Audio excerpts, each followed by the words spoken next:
Hello, welcome to my short video showing you how to apply for financial support on our online bursary system, Paymystudent. So after you've registered, your activation link will take you to this landing page. You can also access this landing page directly from our website by going to fees and funding. Work your way down the screen and apply for bursary. So I've already registered with my test student. So I'm going to go in here and log on now. So it's asking for ID number and it's asking for my test student's date of birth.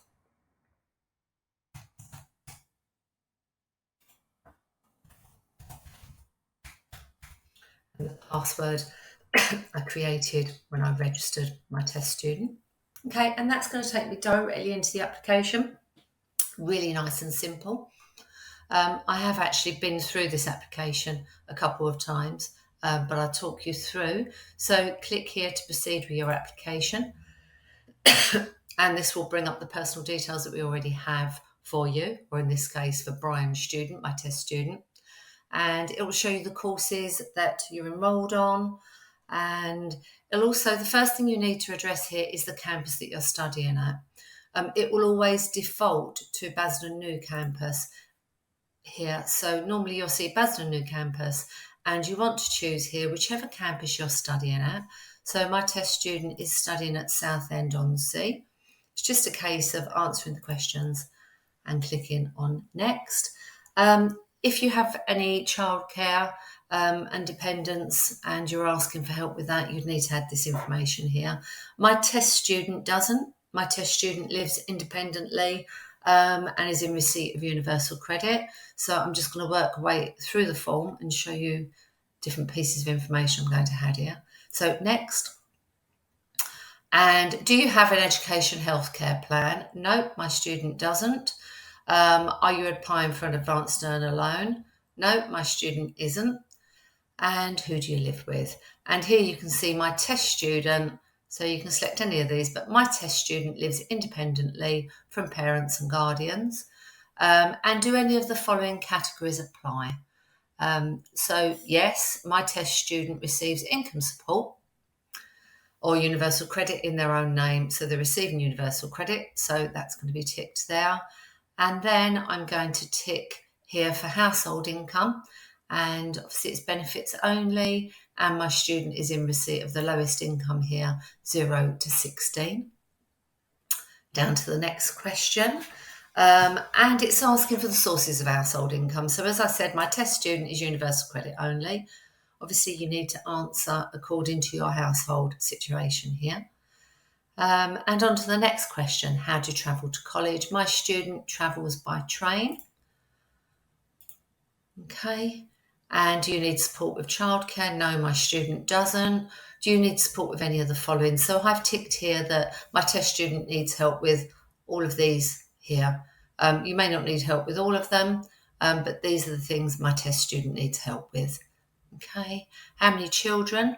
0, just my test student who isn't a child themselves. And then I'm going to click on next. Now the system knows, based on your answers, the system will ask you for some evidence. Okay, so in the case here, the system is going to ask Brian for 3 months worth of full universal credit award. Okay. So it's very simple here. This is where you would just click and upload your evidence. Again, the system will know whether you've uploaded 3 lots of evidence and it won't let you complete your application if you haven't. Okay, so I'm going to click past that, obviously. I'm not going to upload that evidence, but you will need to. You can at any point go away and come back to this later on, but I've worked my way through this. Next page is bank details, which I've popped on here for Brian's student. Okay, so again, bank details. Give us your bank details because there are some things we may pay directly to you. Quite a lot of our award is paid, by providing you with a train ticket or if you're an adult, we may pay you money directly. So we always collect those bank details in case we do need them to pay something directly to you. It does depend what campus you're studying at, what course you're studying, and so on. So then I'm just going to click next, and on to, just refers me back to the person, the front page here. And you can see here, it will show me through all the answers that I've made here. Now, although I'm going to do my declaration and sign my name, Brian Student, the system will see this as an incomplete application because I've not uploaded the evidence yet, but I can still submit application, and I can log off and log back on later on if I want to. Now, what this is going to do, because I've said I want to travel by train, it will provide me with a questionnaire asking me how I want to travel. So yes, by train, but what station do I want to travel from, and so on. So let's see, we can view that here. Review rather. Okay, so you get 3 questions for your preferred travel. Bear with me, obviously I'm usually in the background here, so not actually completing these applications myself. So what station do you prefer to travel from? So although my student lives between Benfleet and Leigh, they prefer to travel from Benfleet. So selected Benfleet here. Are you a returning student? No. Now, the last question is, please provide smart card and photocard numbers. So if you are a returning student and you're already a bursary student and you're applying again, you will need to keep and retain your smart card and photocard. So we're asking for those details there. Again, in the case of this student, no, none of those. So just going to save and exit.